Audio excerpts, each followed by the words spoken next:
was a high school research project for Adam Richmond that helped him find his interest in athletic training.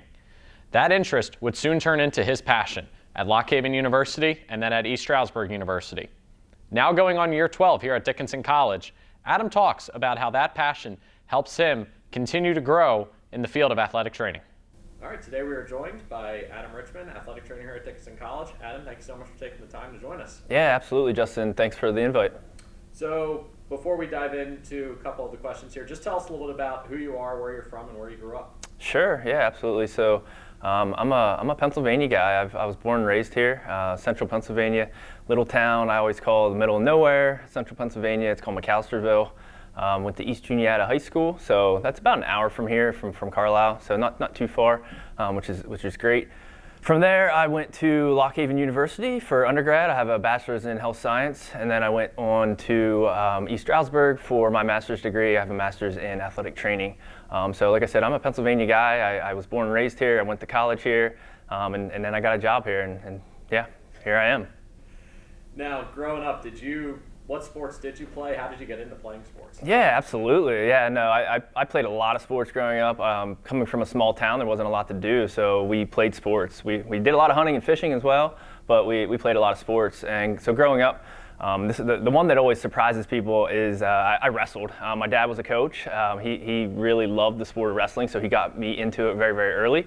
So that was a family tradition. My uncles wrestled, my brother wrestled. So it wasn't my favorite sport, but I learned to respect it, and I'm hoping my son Mason will get into it. But I wrestled growing up all the way through. Like I think I started when I was probably like 3 or 4, and then all the way through high school. Didn't do anything in college. And then my favorite sport was soccer. I was pretty decent at soccer. Again, didn't play in college, didn't pursue that, but soccer was my main sport. And then dabbled in baseball as well up until 6th grade. Did the Little League All-Star game. They started throwing curveballs, and I realized I couldn't hit a curveball, or at least I didn't know how to hit a curveball. And so I was like, you know what? I think I'm done with this sport, and just focused on soccer and wrestling. All right. And when did you know that you wanted to get into athletic training? Was it something you had always had an interest in, or was it you were an athlete, you worked with athletic trainers before? How did that become an interest and then into a passion of yours? Yeah, that's a really great question. So we didn't have an athletic trainer at my high school until I was a senior, I think, until my senior year. So I didn't really know a lot about athletic training. We had an assignment in, I want to say my junior year of high school, or it might have been my senior year, but we had an assignment. We had to pick a career and research it and do a paper on it. And at the time, my cousin was actually at Lock Haven studying athletic training, and I had talked to him about it a few times. And I was like, you know what, I like the idea of medicine. I like the idea of healthcare. And I'm very passionate about sports. It's something I wanted to continue to pursue. And so the combination of the two fields of being in healthcare and sports at the same time just seemed like a no-brainer to me. So after writing that paper, I pursued, really the only college I applied to was Lock Haven, just because I didn't know a lot about other schools, and my cousin had already been there, and I knew it was a really good program for athletic training. So I went to undergrad. And I'll say I didn't probably fall in love with athletic training until I got to Dickinson and really started to dive into what an athletic trainer can do, and looking at the other sides of things from like a prevention side of things, and getting into sports performance, and just the whole full circle of what athletic training really can be, and fell in love with it when I got here, and have been diving into it ever since. Mm-hmm. And kind of going off of that, when you were at Lock Haven studying athletic training, for a lot of fields, it's always different. You're in a classroom versus doing it in the field. Were you able to work with athletic teams when you were at Lock Haven? And is that when you really kind of started to think that maybe this is actually going to be a lot of fun, or is this going to be a challenge? Yeah, so a little bit of both. And I'll say, I was very passionate about sports and soccer, and growing up in a small town, we weren't. The whole recruiting process wasn't explained to us, so I probably would have tried to pursue playing soccer in college if I understood how to get recruited. I honestly assumed that as in high school that if you were good enough, coaches just called you up and said, "Hey, I want you to come play for us." Obviously, that's not how it works, and you realize that once you get there. But the other big piece of me not pursuing athletics in college was because of the athletic training major. As a major in athletic training, you're required to do internships throughout your whole time as you're studying. So once you get into the program, at Lock Haven, you're not officially in the athletic training program until your sophomore year. But yeah, once you're a sophomore, you get assigned sport rotations. I worked with the soccer team, the football team, the women's lacrosse team while I was there. We had a rehab center, so I was able to dabble in a lot of the sports that we had at Lock Haven. And yeah, I mean, it's basically a full-time job. And now the requirements for athletic training, undergraduate athletic training and master's level of athletic training has changed a little bit. So when I was there, and I'm dating myself a little bit, but back in the day, as we all like to say, the requirements were a lot more. We were expected to be there at every single practice, every single game.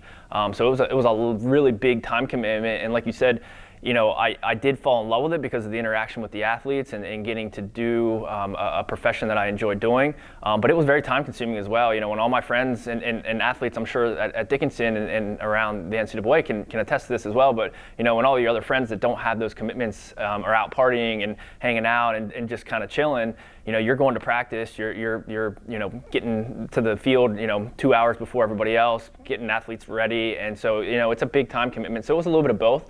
It was like, is this something I really want to do? Because, you lose your nights and weekends. And as you grow and you develop a family, those are the times that they want you to be around. So it's a challenge, but at the same time, I get to do what I love every day. So it's not really a job. I get to hang out with 18 to 22-year-old athletes that enjoy what they do, and me being a part of that is rewarding. So. And you mentioned in one of your previous answers, you got into injury prevention, strength and conditioning.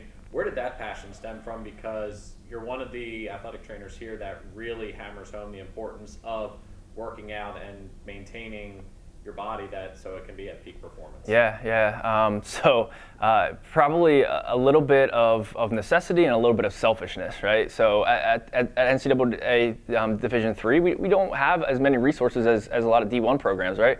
We don't necessarily have a strength conditioning coach. We don't have a nutritionist. We don't have a team doc at every single practice and competition. So there's just a lot of resources that we didn't have, especially earlier on in my career here at Dickinson, and we've evolved and gotten some more resources. But it was just out of necessity. Like we didn't have this coach or this person to implement strength conditioning with our teams, and I realized how important it was. We were just seeing a lot of injuries, and specifically we saw a lot of ACL injuries, and it was just really frustrating. It was like 2 or 3 a season for football and 2 or 3 a season for lacrosse, and it was just like, we're missing something here, right? So we can do this better. And I always jokingly tell kids, I prefer not to do my job, right? I hate athletic training. I hate doing my job. That means that you are injured, and if you're injured, that means you're not able to participate in your sport. You're not able to do what you love. So I took it upon myself to learn strength conditioning, injury prevention, and how to help our athletes, stay healthy and fit. And that way I don't have to do my job as much during the season, and that way they're able to participate through the whole season. And that's always been my goal. Yeah.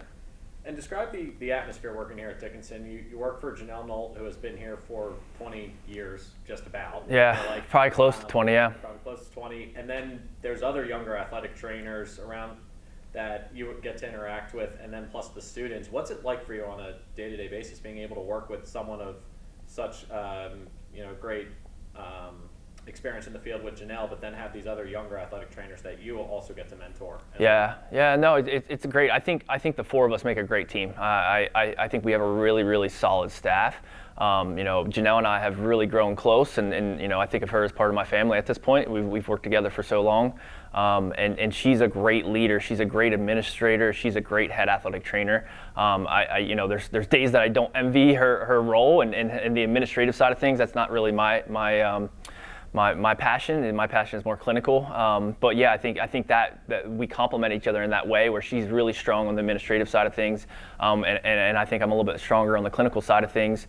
And again, having that strength conditioning background and rehab background is valuable. And then I'm super lucky. So Nate Nestor, one of the other athletic trainers, he's a Messiah grad, and he was actually an intern for me. So he was an intern with the football program earlier on when he was an undergrad, and then he went on and had a few other positions before he came here. But we've always been best friends ever since that internship. We really grew to respect each other, and that mentorship has developed or developed during his time as an intern and continued now. And so, yeah, I mean, again, and then Alex is great as well. He has a lot of good experiences coming from a really good, strong undergrad program at Westchester, and then did some time at Maryland. So he has that D1, experience and kind of mindset. So again, I just think the four of us work really, really good together and really complement each other, and strengths and weaknesses. We kind of combined are a really solid team.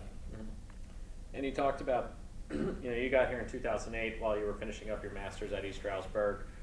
What do you think has kept you here at Dickinson and wanting to continue to push the athletic training program forward? Yeah, that's a great question. I think work-life balance plays a lot of it. I could continue to try to pursue Division I or even professional level athletes, right? But the time away from your family plays a big role for me. You're on the road a lot, traveling with Division I and professional athletes, so you're just away from your family. Work-life balance at Division III, just kind of like the student-athlete balance, right, is similar at Division III. I think that's what I love about it. And then Dickinson athletes I've fallen in love with, man. They work hard. They work hard in the classroom. They work hard in the field.